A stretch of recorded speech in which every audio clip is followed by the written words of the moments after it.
దిక్కున్నోడు కనపడతా ఉంటాడు, బంధువులు లేనోళ్ళు, బంధువులు ఉన్నోళ్ళు, అందంగా ఉన్నోడు, అందంగా లేనోడు, ధనవంతులు, ధనికులు, కడు పేదరికములో ఉన్నాడు. ఈ పూటకు కూడా భోజనము లేని వ్యక్తులు అందరూ కనపడతా ఉంటారు.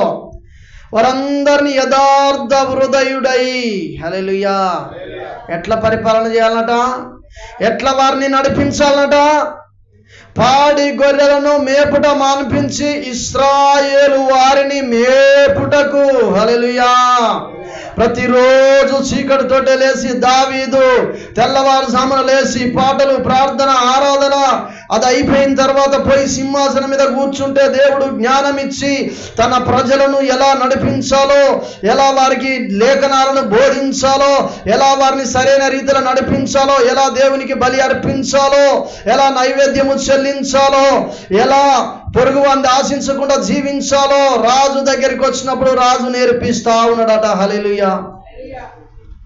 ఆయన పరిపాలన చేసిన కాలములో ఆయన ద్వారా మేతమేసిన ఇశ్రాయేలుల ప్రజలు వారందరూ కూడా క్షేమముతో జీవించారట. గట్టిగా చప్పట్లు కొట్టి దేవుని నామమున మహిమపడతాం.